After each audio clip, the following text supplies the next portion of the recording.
It's one of those champions where, I mean, people know the potential of Kalista, whether it's in solo queue, whether it's in competitive. Kalista can really go off and hard carry games. So given that potential, smart to ban it away if you don't have a specific strategic plan to get rid of it. Yeah, and Jarvan, they're going to be the next ban from IM as well. And we're going to have Chiefs look for their last now as well. So 2 jungle bans already. Xerath will actually complete the pull for a mid lane ban. So some respect to IM Cheese. I mean, there is the potential for that blind pick Xerath. It does come out, especially in the LCK. There are counters to it. There are risks, especially if Jarvan's banned. But with the Jarvan ban, I guess maybe it's a reaction there, given that Jarvan's perhaps one of the best choices to deal with the Xerath. Just the ability to lock him down with Cataclysm the late game when his flash is down. Maybe just blind ban the Xerath to stop it being a safe first pick. I mean, certainly Spooks' last few performances on that champion in the last OPL week for the Chiefs, it's a smart ban there. He's played quite a lot of it, I believe, in the OPL. It's one of his most played junglers, but we'll have to see here in Immunity. Got up quite a few picks to consider. Lysandre's still open, Nars available here as well, and of course the hover for themselves as well. It's Kassadin. Yeah, it's actually the champions we've seen against Kassadin that Immunity have been the most unique. Of course, they do love that Swain counterpick against Kassadin. Not sure if we'd ever see that matchup in this, just given how much Swiffer is respected as a Kassadin player. Swiffer's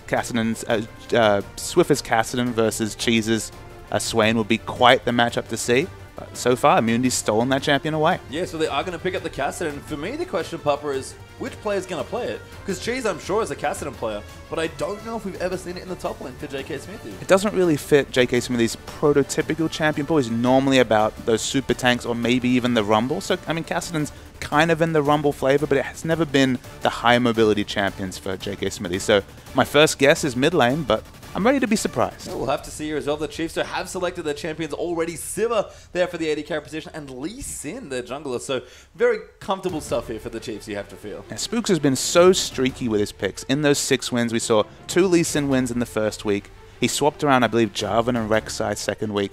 Full Jarvan last week. Now with Jarvan ban, goes back to that comfort Lee Sin. Spooks Lee Sin, the last time we saw it in the Rift, it was those amazing moves against, I believe, Sudden Fear, those John Woo kicks across the map. So he can really provide some carry pressure from the jungle. Yeah, and I like the Sivir takeaway here as well, blocking it away from Uber Giants Pro, but he's going to go to somewhere he's gone a lot now. Jinx actually the pick up for his AD carry, and we've gone with Morgana as well, so really securing the hyper carry bottom lane. Yeah, really locking in the hyper carry early. Of course, we don't know for sure that it's going to be a Morgana bottom lane.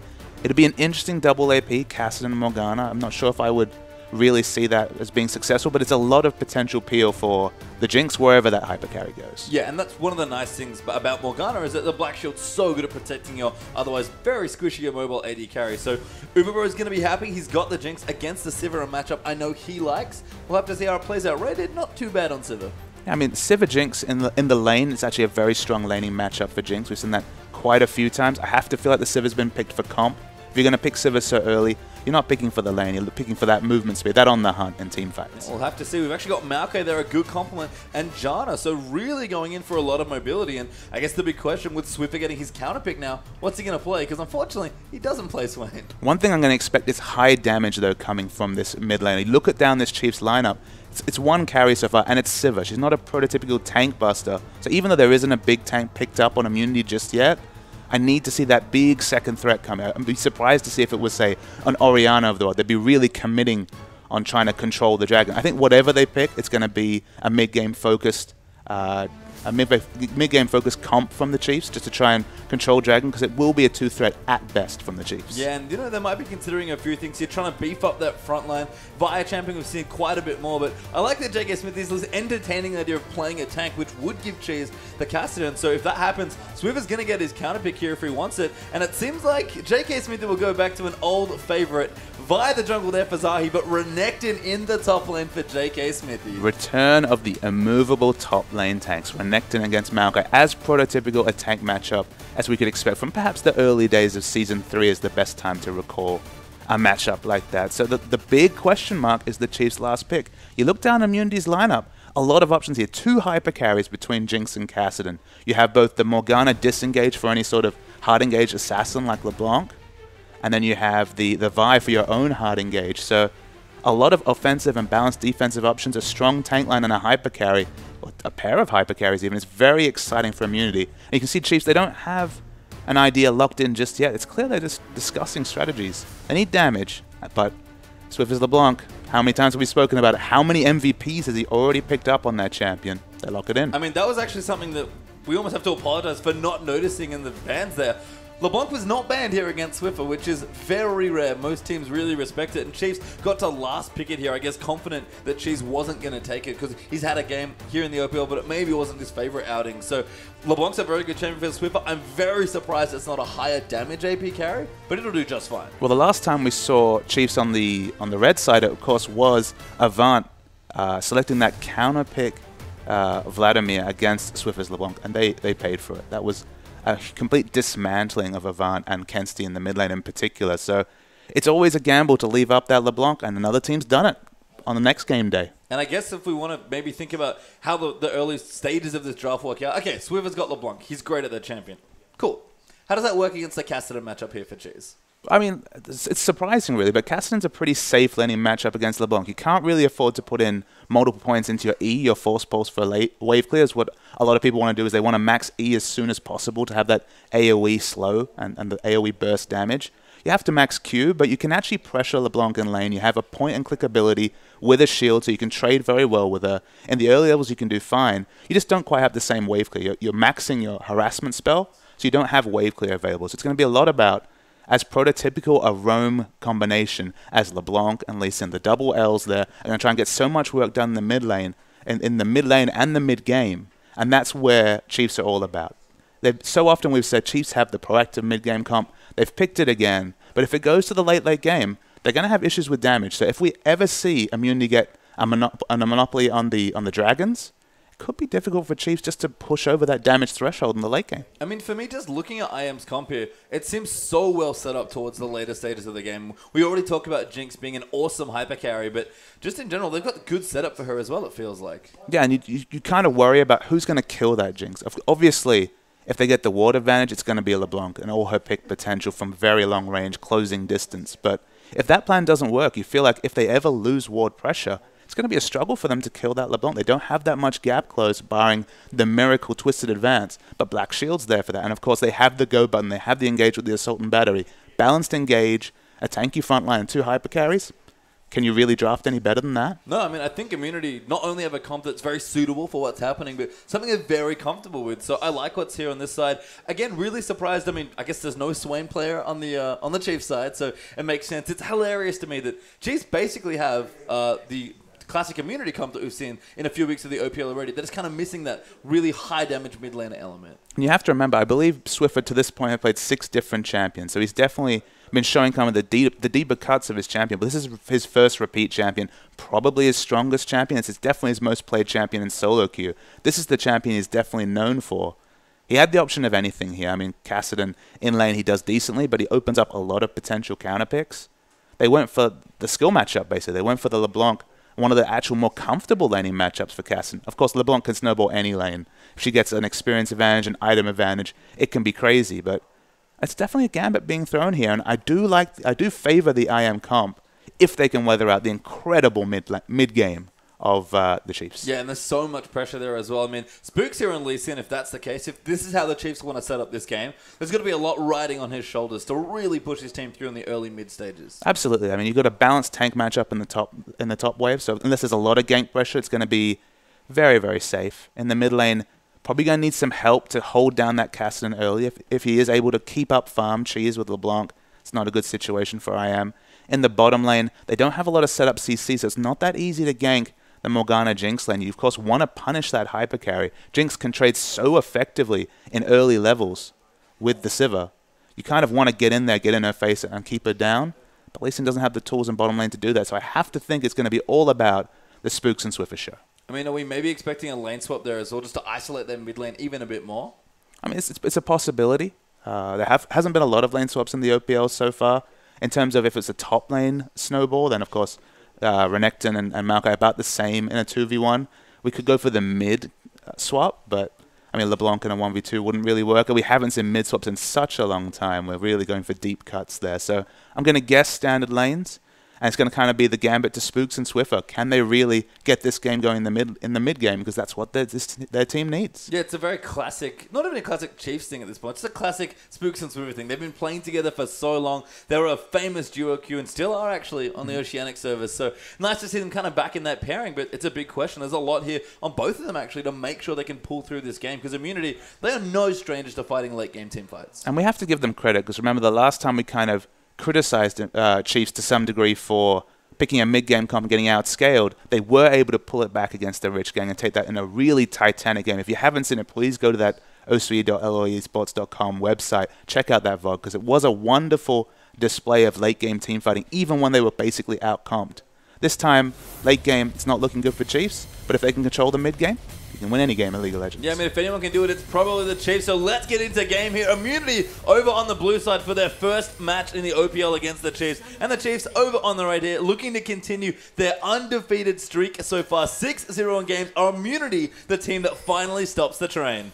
So far, we're seeing very defensive fanning coming out from both teams. Actually, it's Jinx in the mid lane trying to scout out and see what happens, but no sign of an invade just yet. Yeah, we can see the Chiefs sort of grouping up a little bit here. 3-man strong in towards their own blue buff. Now got a ward down, just kind of scouting out and seeing what they can see. Swiffer hiding out with his dual lane there as well. We've got Swiper on the top side there as well. He's kind of guarding the top entrance, and Spooks is kind of doing the same. So very defensive setup here for the Chiefs, and kind of the same thing for Ion. They're using Uber Road to anchor vision in the mid lane, and they're actually very heavily grouped in towards their own red buff. Yeah, they seem to really be suspecting an invade into the red buff. You look down both lineups, there's no real terror matchups that really want to force a lane swap. You could argue Sivir versus Jinx, but sort of lane where if you understand the limits of both champions, you can play it defensively and do just fine. There's no really bad matchups, so it just might be a scouting report, but so far it's not going to punish anything. One of the things I do like about the formation is that you basically ensure that your opponents can't get deep vision into your jungle, because if someone walks through this way, they're going to get killed, and if someone walks the other way, you're probably going to see them. So it'd be a really long path around the bottom through the tri-bush to actually get the vision you wanted. Yeah, so you're splitting the interest for the potential of a really decisive first pick. I understand your logic, but so far in this game, not necessary. Yeah, and we've seen quite a few defensive spreads in the OPL. We'll continue here safe and strong here in this particular game, and Zahi and T-Gun going to group up for Krog. Zahi moving into red, and Lee Sin going to do the same there on the top side. Spooks getting a bit of help there from Swiper. Absolutely. No need for any jungle follows, no lane swaps. Very, very simple, standard competitive League of Legends. Yep, going to break it into standard lanes here. Just kind of looking through. Nothing super surprising here as far as starting items go. I guess maybe the one thing to highlight is the mid lane matchup here. Chee's going to go for a very safe Crystalline Flask, and Swiffer a bit more aggressive with his Doran's Ring. It was actually added, I believe, IEM earlier this year that we saw a LeBlanc, I believe it was Link on LeBlanc, being punished for going Doran Ring against Cassidy, just because if you don't pick up the Flask and the 3 potions, Cassidy's Q does quite a lot of damage. MR runes in general have moved out of the meta. Swiffer's not running any MR. It's just sitting on the 30 MR, as you can see on your screen. It is a risk, because early levels, if you can keep up an experience, you can get out harassed by the Cassidy. And even though it's just level 2, 1 point in the queue, we're seeing that already. Yeah, Swiffer just missing his W, actually, so Cheese did not take the extra damage from the Sigil. And again, every time the Q comes in, he's happily trading with his own. I mean, Swiffer can trade back and forth, but right now, Cassidy looking very strong, and all this sustain just gets him what he wants. Get to level 6 safely. Absolutely. If they just throw Qs at each other, one of them has 3 potions, actually biscuits on top of the potions, and the flask, and the other person has already popped through one of those biscuits. So it's a significant regen advantage for Cheese. He'll love this this back and forth so far. Yeah, Swiffer, though, is actually aggressively pushing the wave. That's one thing I've noticed. We've seen him play. Actually takes a tower hit as well, so very aggressive there in the mid lane, but Swiffer is so good at keeping his wave aggressively pushed up. But look at Spooks actually hanging back. You can see exactly what they want to do here. They've got the Doran Ring. They know there's no potions available. Spooks wants to snowball this lane early and justify the early selfish purchase from Swiffer. He was hiding out a little bit, but has gone off to do the Scuttle Crab towards the Dragon now as well, so we'll give that up for now. Swiffer the level 4 now, slight experience edge from his aggressive pushing, and he's going to keep applying pressure. Spooks will move back in towards his jungle, and actually aggressive pushing down the bottom as well, so everything going well here for the Chiefs early on. Yeah, they're pushing in all the lanes. Of course, that opens up so much movement potential for Spooks. They're basically enabling Spooks, pushing our waves, allowing him to invade the enemy jungle, steal away buffs, maybe even contest Zahi in the early levels. Not a lot of CC coming out of Vi in the early levels. So, of course, if the rotation does come in from the LeBlanc, who's now pushing in the Cassidon, if he gets there first, could be the first blood coming through for Chiefs. And that's one of the things I love about how the Chiefs are playing the early stage is they know that Vi really just wants to power farm to 6, so why not take advantage and push your lanes early on? I mean, it's the complete knowledge of how the game flow is supposed to go. They understand that given the matchups, given Vi's penchant for farming, if they have the pressure advantage, push it to the limit in the early levels, understand that Vi's probably not going to be ganking these overextended lanes. You have implied safety just from that Vi pick, and try and contest the buffs and keep that Vi behind, because at level 6, Lee Sin can do a lot of miraculous things, but Vi is so reliable. Right-click on someone, go in. Yeah, and I think we can see that a bit here in the jungle item choices as well early on. Trailblazer is done there for Zai for a bit more farming, and we do actually have the Chilling Smite coming through for Spooks now. It's very early. Of course, we're still on 5.3, so you can freely change between those enchants. So we often see the Trailblazer into the late Chilling Smite, perhaps when the Warrior enchantment is finished. This tells me that Spooks, it's that lane pressure he wants to go for, which makes sense. If the first dragon is going to come from a pick, it's going to come from Spooks. Yeah, it does walk past a ward there, but he'll be okay for now. Actually, still fishing potentially in towards the middle lane as well, but she's not too far forward yet. Still has his flash, almost level 6, currently sitting at 5, so pretty safe so far for the Kassadin. Yeah, he's still sitting on, I believe, at least 2 potions, and he's chugged through some of his flask, but such a big regen advantage. You can see Spooks, he's trying to push this lane, because Swiffer just can't sit in lane and trade with this Kassadin. Yeah, so I like that there. Spooks moving in, we'll clear it out. Swiffer's actually going to go back now, so a decent CS lead. That will drop now, of course, as Kassadin picks up minions, but Cheese has to be very happy with how the first 6 minutes of this game has gone. Yeah, even or better in CS, you know, with just regen start, feeling great as Kassadin. And whenever you can say that about Kassadin, even or better, things are looking good. Yeah, and up towards the top now, so I haven't checked in here for a while, but just a lot of farming, it seems like, going back and forth. Swiper, a little low on mana right now, but he should be fine. And J.K. Smith actually started with a J.K. Smithy special here. It's Doran's Shield. Yeah, I mean, it doesn't make too much sense compared with the Maokai's ability set. It's just going to be the auto attacks that you're going to see a reduction from, but of course just the regen and health.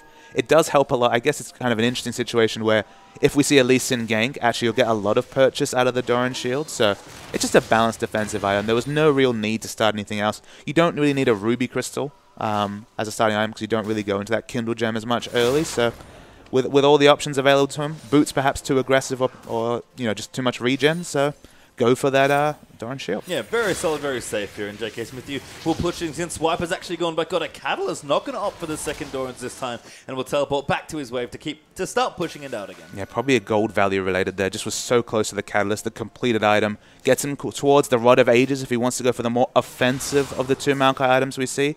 But, you know, given the mid-game potential, I wouldn't be surprised to see a Righteous Glory just to complement Sivir.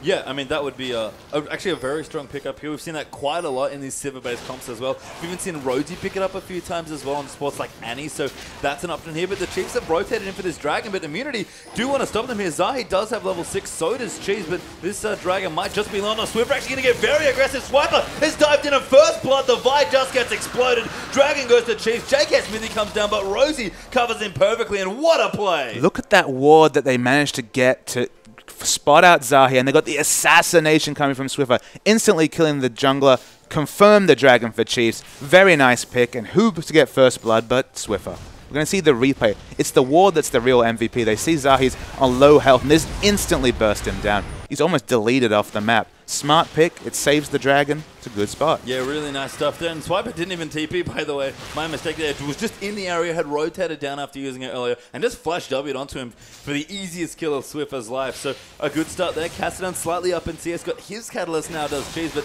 Athene's not here for Swiffer, and he's getting much more aggressive. That was a very well played chain. He weaved the chain in there. Almost looked like he curled it around a minion. But again, the best LeBlanc players make those sort of mechanics look easy. That one was really clever. He actually W'd on top of the wave and threw the chain up midair, so that because he knew that when he landed, the minions were going to clear out, and he'd land the chain perfectly. So he's saying Swiffer knows a little bit about those LeBlanc mechanics. He may have played this champion a few times here. As we are going to settle in. Chiefs with the first blood and the first dragon. Only 300 gold up, but they'll take the lead. This is what their team needs to be doing.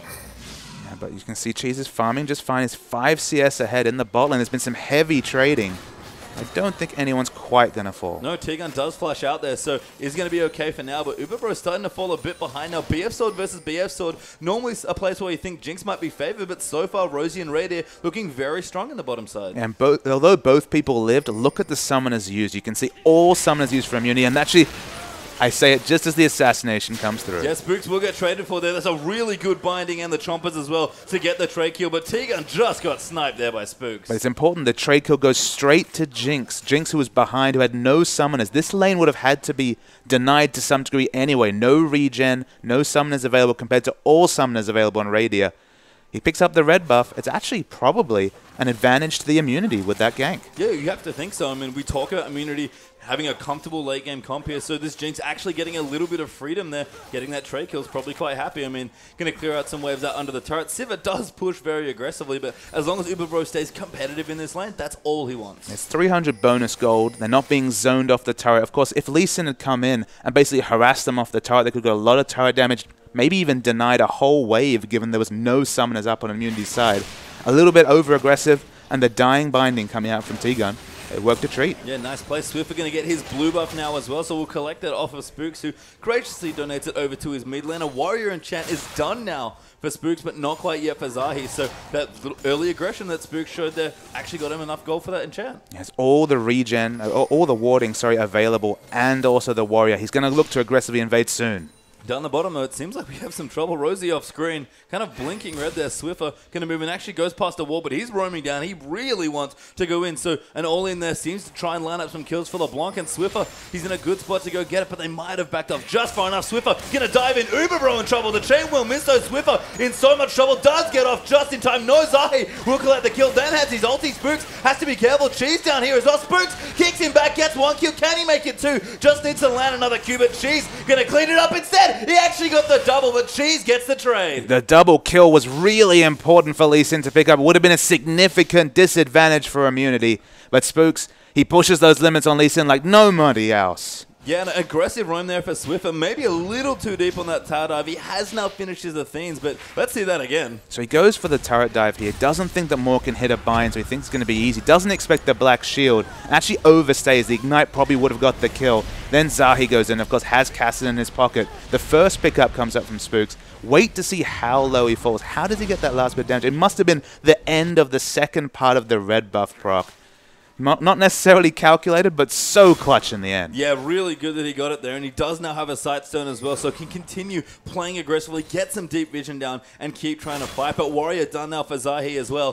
Chiefs have to be a little careful. They're playing very aggressively this game. And all the action in mid and bot, we actually look up to top lane. Quite a big CS advantage for JK Smithy, but he's been caught by Lee Sin. Really nice slow there as well. Lands the Q as well. JK Smithy going to turn it on, has popped his ulti. Swiper going to try and follow in. There's not that much damage, but there's just going to be enough. Spooks nails the second Q and collects the kill. Spooks and Swiffer, that's who we were discussing in the pregame. Both of them hitting their line skill shots perfectly in the early game. 6-3 is the advantage. It could so easily have been an even kill score if they hadn't been so on form with their champions. Good pressure here from Cheese as well. Swiffer will move in to actually clean the minions out, so we'll do so there with LeBlanc. Zahe around there as well. Doesn't quite have his ulti back, so can't go in. And Dragon back up in a minute. Zahe might start things off by clearing out the Scuttle Crab. Yeah, we look at the warding coming through. It's actually excellent defensive warding for immunity around the Dragon, and no sort of wards coming through for Chiefs. So even though they picked up the first one, not really in a position to contest the second one, at least on the warding front. They have the Sightstone Lee Sin, in fact, double Sightstone available. And speaking of Lee Sin, he wants to pick up a kill on Cheese before this Dragon spawns. Yeah, pretty tricky kill to try and force here, but Swiffer is going to go and does get aggressive. Can't quite land the chain. Spooks will try himself. Swiffer goes back in. Spooks tries to find the ward hop, but not quite enough. And Swiffer maybe misses the first chain of this game, so a bit of pressure there, but Swiffer has to be careful. This Cassin is not messing around. Rod of Age is already done for Cheese. It's a very fast Rod of Age. It's actually already a minute on the timer. It's only 9 minutes away from completion. 22 minutes is a very early power spike for the Cassidon to complete that item. As we see the Chiefs, they're looking for a gank rush, but they're going to eat some pain. Yes, Swiffer got caught by a binding. Actually does manage to flash over the wall. That's the Mimic there, so Cheese chasing him, and T-Gun actually does have the ulti out onto Spooks. He will complete the snare. Going to line up an easy binding, but T-Gun now going to get caught out of position. Q rides back in. Spooks there could be in trouble. Tree's looking for it, but a good reset ulti there by Rosie. Now Swiper coming in as well there on that teleport. That's the one kill. That's all Chiefs get, but they'll take the Dragon as well. Yeah, the rotation when you're talking about on the hunt is always going to be swift coming through from Chiefs. So it was definitely an overextension from T-Gun for damage. He had the Ignite, probably thought he could pick up the solo kill, but falls down, and even though they don't have the vision, they have no business really taking this Dragon based on vision. with the superior numbers, so easy. Yeah, really strong pick there to set that up. JK Smithy will get a tower, and the mid tower may go down here as well. There's the mid one, so 2 turrets there traded for that second dragon. Immunity probably pretty happy with that. Yeah, on 5.3, you have to say 2 turrets. I mean, 1 turret for one of the first 2 dragons, probably a decent trade. 2 turrets is definitely an equalizing trade. In terms of gold, they're actually 1,300 gold ahead. It's not till the 3rd dragon that, say, the march towards the 5th dragon or the really critical stats from the dragon comes through. So they'll take this as long as they can set up and defend that 3rd dragon from Chiefs in 5 minutes' time. And I think that's the interesting thing about dragon versus towers here. That, you know, back in the day, that was basically just a gold trade. Now, though, you're trading, you know, stats for later in the game or for right now that scale up for flat gold. And you'd think Chiefs are the ones that probably prefer the flat gold in this situation. You say that, but again, it's a fairly low damage comp. We're talking about LeBlanc hitting all her skill shots and a Sivir in the late game. Sivir can hit a decent item threshold and be a tank buster very late, but in the mid game her damage does fall off quite significantly. I feel like Dragon is the easiest way to victory. Rich Gains games have been quite similar in terms of picking these low damage but high CC comps, high pick pressure in the mid game comps, and taking games out before we get super late. I think the Dragon's very important to Chiefs' cause, but two turrets, definitely not an ideal trade. Yeah, so Immunity will take it, but Chiefs' game plan going pretty much as well as they could hope for so far. Blue buff does get picked up by Swiffer as well. Hasn't quite picked up his next item, but does have his boots, some double Dorans, and his Athenes. Rod of Ader's Sork Shoes now done for Cheese there as well, and Infinity Edge is on the way for both carriers. They've actually basically both got the same components right now. But they're both sitting on, you know, just about sub 2,000 gold, so both of them can go pick up their Infinity Edges very soon. The one item power spike I think is significantly higher for Uberbro just because of the potential of that AoE crit coming out from the Infinity Edge, so you definitely favor him in terms of those pickups that we can see him go back pick up right now. But again, this 3rd Dragon is going to be the critical factor. Finally, Chiefs have pretty good wards set up around Dragon. No real reason for Morgana to face check anything just now, but in a few minutes, definitely going to start seeing that Dragon warding come through. Yeah, Raider actually did get his Ions done, his Berserker Greaves as well. Not so much like there for Ubero, but does have his Infinity Edge ready to go, so that's good news there. And maybe the surprise is actually the top side of the map. Swiffer actually might be looking for a kill. He's going to find T-Gun. T-Gun face checks the brush, and that's not what he wanted to do. Spooks kicks him in the face for a kill. Actually checking to see if he used back shield. He did, but you wouldn't tell from just how much burst damage is coming through from the LeBlanc. It's only Athene's Unholy Grail. We haven't seen the nearest large rod pickup come yet, but the damage has already started. Yeah, and good rotation from Chiefs as well. Going to take out the bottom turret for themselves as well. So they'll take that turret. Rady going to continue to grow his CS lead a little more, but up towards the top as well. JK Smithy actually winning quite well in this match, about 20 CS ahead, even with a Brutalizer a bit more aggressive from him. It is the consistent advantage we see in the top lane. You're right. I don't believe we saw a Brutalizer the last time we saw Renekton come out. I believe that was against Lissandra, so there might have been a Hex Drinker involved. Brutalizer, 1 damage item. Renekton's been the standard for a long time, ever since it was Wicked, I believe, pioneering that. It's not the Tiamat choice, but does give him some good stats, and Cheese is here to help him try and take out Swiper. Yeah, Swiper in trouble, does pop his ulti. It's going to take a lot of damage here between Caston and Renekton. Nowhere really to go, can't run from Caston, and JK Smithy gets the kill. Yeah, and you can see Chiefs have rotated into the mid lane. They really want to start picking up this global gold. If they take down this turret, they will be ahead in gold. So this is a big pickup for them. But Caston's going to start to rotate, and they have to back off. Yeah, plenty of AoE there between Zahi and Uberbro there. Excessive force plus the rockets, teaming up nicely to clear those waves out. So Immunity will hold on to their gold lead for now, and hold on to the turret advantage as well. Chiefs, we keep talking about it. They've got a good mid-game comp, and we are fast approaching that mid-game. I mean, Immunity, the one thing they have to watch is that their wave clear is actually quite poor. You mentioned excessive force and perhaps the force pulse. You have to get in fairly short range to be able to wave clear with those abilities. Jinx's AoE crits will be quite good in the late game, but again, auto attack layer, not reliable. They're definitely not Sivir. They don't have a Sivir wave clear option. Maokai actually does a lot of range wave clear himself.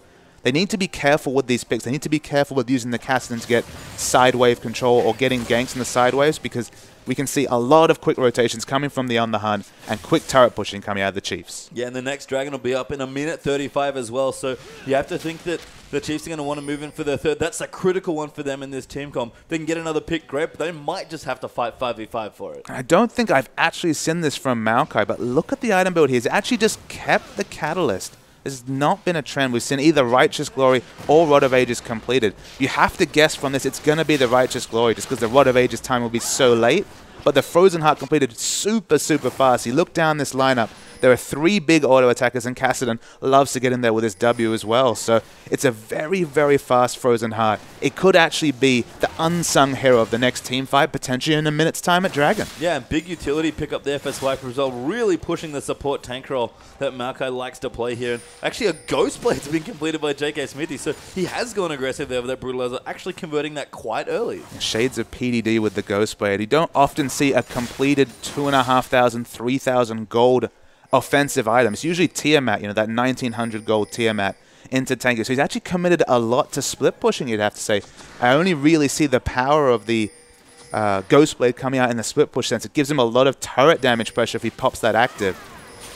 I don't know, just to me it's a surprise just because so much gold spent on combat stats and not a lot of defensive options. Yeah, and that's the thing is, you know, this big tank, especially against someone like Sivir that can have trouble, you want to burst through, but Spooks actually might have been caught here. Cheese going over the top, but Swiper, another well-placed teleport. Swiffer does land the chain, but Riftwalk will get Cheese out of it. JK Smithy, though, going to come straight in there, and Radiant just going to move around the back. JK Smithy taking way too much damage, and Swiffer will get the first kill. Rosie now in a lot of trouble, actually going to get ultied there as well, and Cheese will get that next kill. Now Swiper getting chased down. The Rockets doing so much work. Swiper going to look to go down here as well. Radiant has to cut away from T-Gun and forced to use his ulti. Gets hit by the W, gets crit away there as well, and T-Gun gets the kill for 2 immunity. Genius bait, unwittingly coming out from JK Smithy. He teleported into the middle of the fight, instantly died because of his offensive build coming through, but who was happily free hitting at the back. You see he's actually picked up a crit cloak, so has quite a surprising amount of crit as we see Swiver. He's doing some interesting juking. That Q went multiple directions, but I think he's going to die. Yeah, just got away, actually. He's still alive. He's actually juked all the way back to his other W. Now T-Gun going to try and find him, and Swiffer, a miraculous escape, and the Dragon does go to immunity. I pronounced his death too early. Even I was juked as to who was the real LeBlanc there. The Swiffer, the LeBlanc master, does it again. Really strong play, but unfortunately not enough there to kill that carry. And you talked about one-item drinks and critting rockets. That was a perfect example of that in the last team See, fight. it wasn't one item, Pesham. It was the crit cloak on top. I was actually just I was just watching it and going, wow, that's a lot of crits in a row. That was almost the gold tier 20% RNG coming through, but it wasn't 20%. It was the 35% crit. And it did massive things in that fight. Yeah, just so much AoE. The Chiefs clumped up to kill JK Smithy. He died very quickly with just the Ghost Blade, but immunity will take it. Those are the sorts of fights they can win, and crucially, they denied Chiefs their 3rd Dragon. But both teams made a significant mistake in that fight. Firstly, JK Smithy, he teleported in as if he had a Randuin's, but of course he had the Ghost Blade, so he died instantly to focus fire. Surprisingly fast for Renekton with ultimate. But on the other side of the coin, free hitting was Jinx. They didn't have the defensive warding to be able to spot her to try and take her down. As Swiffer doing some assassination things, but not getting the kill. Yeah, she's actually in trouble though. Spook's going to move in, but does Rift walk away? Will Kassadin and Uberbro gets low. Swiffer actually learned there as well. His Mimic bleeding low in health, so Swiffer's going to be forced back here. A good attempt at a pick, but can't quite convert. I might, this is not something that Swiffer's known for, but I'd actually like to see a Zhonya's second coming out, just because he's trying to overextend in fights to kill Jinx. That's his only job, basically, is to assassinate Jinx. That's the thing that Swiffer needs to do in these fights, especially after the big amount of gold that Jinx was able to pick up in the last fight. But he's taking so much trade damage, he probably needs that stasis option just to run down his cooldowns. He already has quite a lot of CDR. But killing Jinx, that's the priority #1 for the Chiefs. Yeah, good binding there for T-Gun. Will land onto Spooks there as well, so he will be denied any extra pressure. You mentioned Zhonya's. Cheese almost done with his now as well, and I love that option on the Kassadin. Absolutely, you can Rift Walk, and you can even get your W damage and confirm it, as Uberbro takes a lot of damage, but so far is alive. Swiffer making some pretty big plays here. T-Gun, they're actually going to use his ulti. Rosie blocks the W there, and Swiffer really wants these kills. Just missed the chain. Zahi now going to go in. Swiffer will dodge the next binding. Good movement there, but Zahi really wants it. Swiffer going to distort back, and he's trying so hard to kill this Jinx. The amount of map pressure Swiffer is able to cause on that LeBlanc is unbelievable. It feels like pre-nerf Kassadin almost, the amount of different gap closes he's done to try and assassinate Uberbro. He's close, but again, no cigar, even with someone is down for Uberbro. He needs to pick up those big kills in team fights. Yeah, just a quick check as well. Yeah, T-Gun is maxing that Black Shield second on Morgana, so he knows that he has one job. He has to protect his AD carry here as well, and the Phantom Dancer just got completed by Uberbro, so Raider keeping up on items, but it's a pretty big difference in AD carries. Swiper will actually feel relieved that he's gone for the early Frozen Heart, just because Jinx is overtuned for items at this point. When you pick up that Phantom Dancer, especially after all the changes to how crit is distributed among those items, you do so much single target damage as Jinx to one target.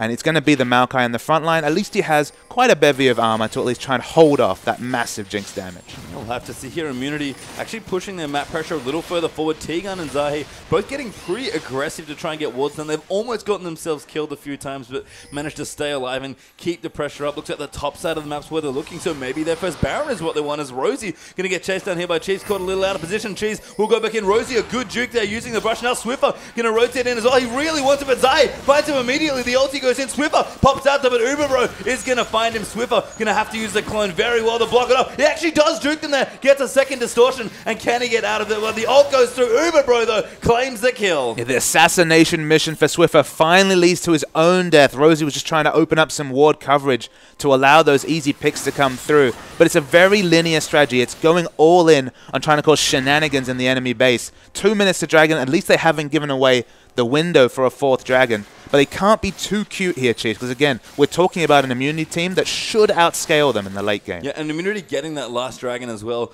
delaying the Chiefs' 3rd, and obviously the eventual 4th and 5th that they could threaten. Just such a big deal that they were able to win the last team fight and contest the 3rd Dragon. We always talk about it. The first 2 are pretty good, but the 3rd is crucial. Absolutely. So they don't have that 5% move speed. Who knows if they manage to get those previous picks if Swiffer had that extra 5% move speed. And now they're almost overextending to get single kills.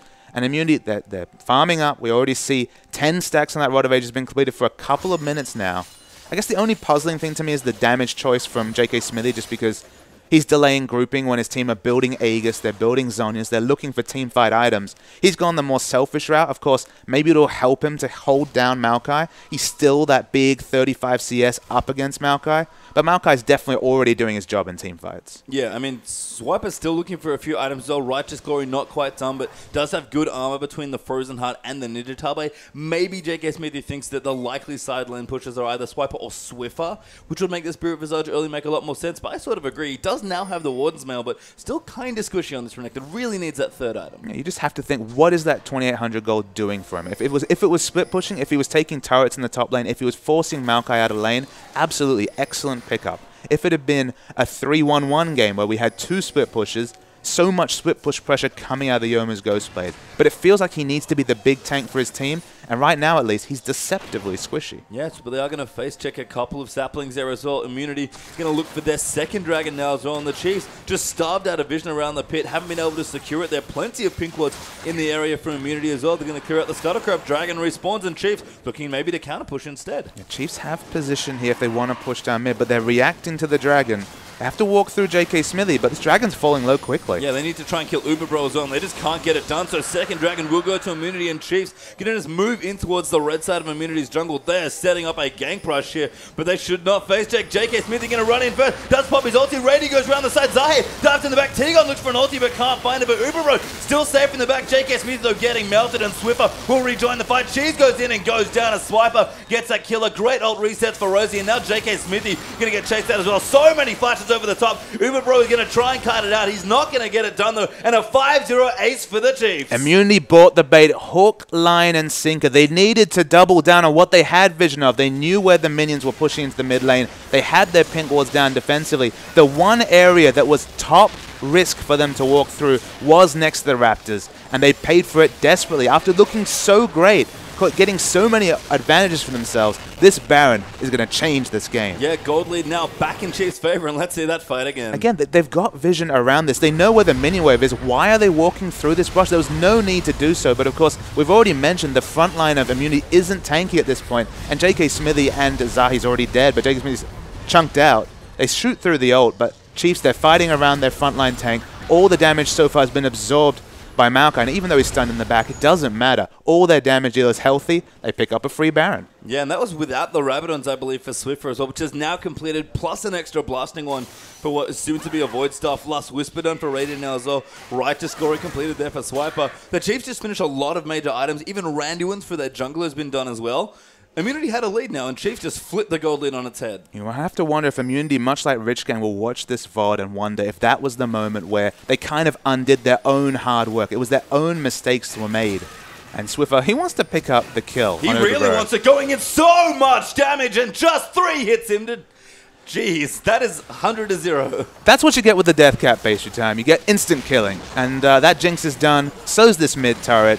And Chiefs, you know, a moment ago, they were looking like they were behind it. They had to go for something desperate. That sort of a gank rush was desperate. But oh, did it pay off. Yeah, there's no looking about it, Papa Smithy. They were behind, and now, after a really smart death brush and a Baron there as well to kind of sew things up, looking strong, and this is what the Chiefs wanted. They basically begged Immunity to give them vision, and now Swiper going to dive in there. Zai just gets exploded there as Swiper dives all the way in. The Chiefs will back up, take a turret instead, and Immunity just cannot defend this mid inhibitor. Zai is still dead. Swiffer going in, almost gets a kill into T-Gun. Just basically 1v4. The Chiefs, though, take the minute hit and walk straight out. And they handed over mid-game comp so much gold. 5 kills after being behind in the last few fights. Then the 300 gold to each member from the Baron. So many items are now being completed by the Chiefs. And they're actually overtuned after being significantly far behind. They were behind about 1,000 to 200 to 3,000 gold not 5 minutes ago. Suddenly 6,000 gold ahead, getting all the global objectives. It's going to be the 6th turret falling instantly here.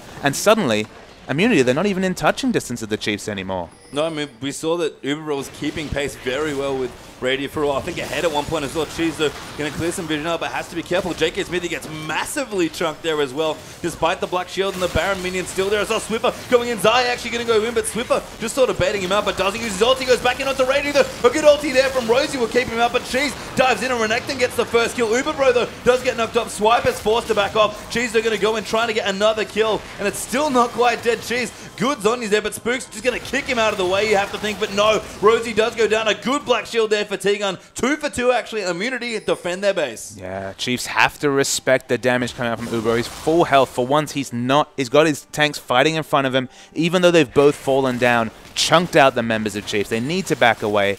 They can reset, they can farm up these waves, get a bit more gold, but the map belongs to the Chiefs now. It really does, and even just going back to that fight, and even just the last few as well, I mean, obviously Chiefs had a big injection of gold that helped them there, but you can't help but thinking JK Smithy here, 31 minutes in, still hasn't completed his roundy ones, and he just feels so squishy in these fights. Yeah, we talk about the lack of tank busting coming out from Sivir.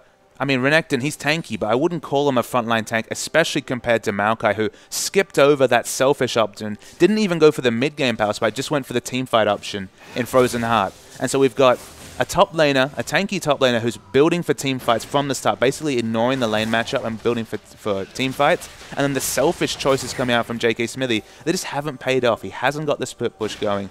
I mean, if that face check never happened, would he have just outscaled, picked up the round ones and been okay? Maybe.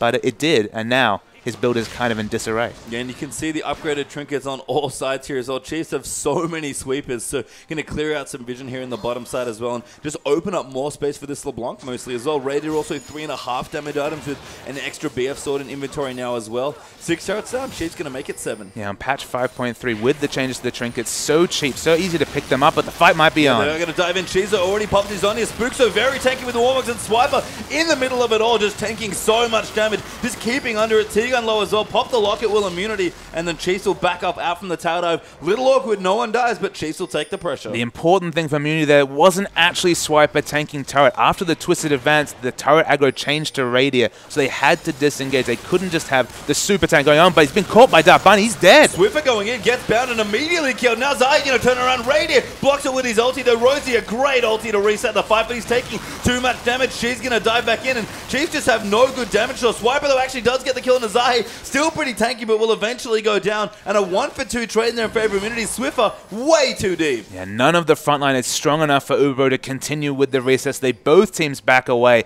It was a miraculous Dark Binding coming onto LeBlanc. That's what won them that little engage. But it's only a small advantage, and of course the super minions are pushing aggressively. You can see on the minimap, the pings are coming through. They need to defend their mid turrets. Yeah, and that's exactly why the Chiefs were staying in the lane, continuing to push it, and now they're going to rotate in for their 3rd dragon. A little late on this dragon. You have to think that this is probably what Chiefs wanted to be their 5th, but better late than never, they'll take it. Absolutely, it gives them that extra movement speed, more options. Again, the map is still realistically theirs to run away with, but there is a decent pink lineup. They at least have ideas of what's happening around their red and blue buff. Baron's a minute away.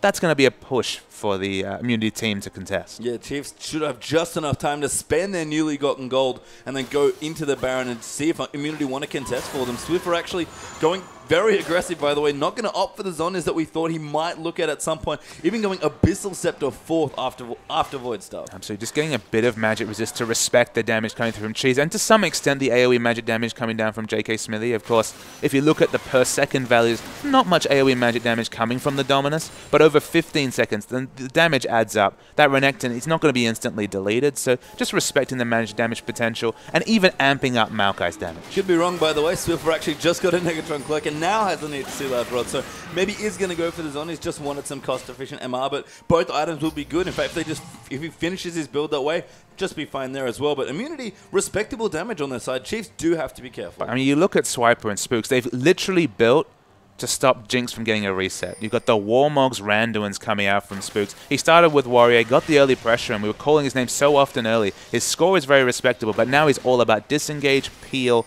and stopping Jinx from getting that first kill. Because the first kill can lead to so many more with the hyper mobility of both Uberbro and Cheese, but they're going in. Yeah, Spook's actually going to get ulti there, and the rest of them are going to catch in Tegan with a good binding, and Uberbro going to get the kill. Rosie's ultimate not enough to save him there, so Chief's jungler down that will give Immunity room on this Baron. He's tanky, but Jinx is an excellent tank buster, and he was just left to the wolves. There was no even safeguard option coming through for Spook, so he dies. Immunity, I'm not sure what they can get done. Swiffer wants to get a pick. Oh my god, kills Tegan through the Black Shield over the ridge. That's what he can get done. Yeah, he does so much. It's still 30 magic resist for Tegan, so even though it's a little bit of magic damage negated, maybe 200 by the Black Shield, it's nothing compared to the, let's have a look, 640 AP Chief Swiffer on LeBlanc. Yeah, not a joke on the LeBlanc right now with the AP. And unfortunately for Uberbro, we've got the Zhonya's coming through for Tegan. I think that's the right choice for support Morgana, but no Mikhail's forthcoming right now. No Banshee's Valkyrie on Uberbro. If the Squishies get caught, they die very quickly to this LeBlanc. And kind of the big item I want to talk about that's missing for me at 35 minutes is Thorn Mail on JK Smithy. That's the item I think that he could really start to shrug away whatever the bevy of damage items coming through on Radiant. He doesn't have that item. He's nowhere near it. He's going for a bit more magic resist, but he needs to be focusing on holding down Radiant. If he can get in Radiant's face and hold down the Sivir, there's only Swiffer for damage, but they're trying for Baron. There's a lot happening here. Yeah, the Chief's going to peel off there. Swiper going to go in. Cheese actually solo already, and he's going to die there. Spooks will get that kill. Now Swiffer going to move around the back. JK Smithy in trouble, and Radiant already gets the kill onto that Jinx. That's the two carries from Immunity down. Chief's going to keep going in. Kick back there from Tegan, just gets mashed back into the team, and that might just be game, Bubba the Smithy. Big picks come through. They don't have a minion wave to potentially finish the game, but they've got a Swiper. He's got a lot of armor. They should be able to finish it out. Yeah, he's going to go in there. Spooks just kills JK Smithy. So much damage on this Chiefs team. Radiant coming in. Plenty of tanks here for Chiefs, and Immunity just going to wonder where the game went. Swiper going to take a little bit of the Fountain Laser for fun, but Chiefs take it out, continuing their undefeated run. Pastry time, sorry for the colloquialism, but it feels like Immunity had their lunch stolen by the Chiefs. They were in such a wonderful spot, setting up for their second dragon, negating the third potential coming from Chiefs, but just face-checking one bush completely changed this game. Actually shades of the Challenger series where we watched the 4-0 Immunity games, which were doing fine. We saw a pause, and then a few moments later we were wondering how Immunity had lost that game. Feels almost the same here. Yeah, a little bit. I mean, Chiefs, a fantastic performance there towards the end of it and a solid early game, but Immunity, I agree with you. The lunch has been very much stolen away. So we're going to watch a replay perhaps to see one of the big highlights, and of course this is the game brush. So let's not roll the clip, let's watch what's happening here. Because we're looking in terms of wards. Where could Immunity have gone is the question. They know where the minion wave's at. They could have, of course, gone past the Raptors and just gone through the lane, tanked a few minions. Would have been just fine.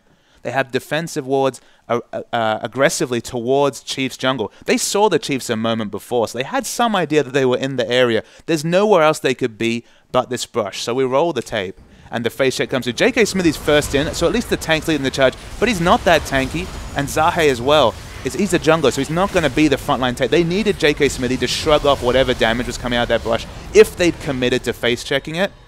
But look, they paid for it. They didn't have the tanky members. And ace at 27 minutes, when the last 8 minutes we've been saying, wow, we were really praising Immunity's play. It was needless. They didn't need to go in there. The Garen brush is something we bring up time and time again. Are they in the brush or are they not? If they are, you might lose the game. So why not just respect it? Why not just go the safest way possible and lose nothing? Well, unfortunately for Immunity, they lost everything there in that game, and the Chiefs continue an undefeated run. And we have one hell of a game coming next. The two Titans here, one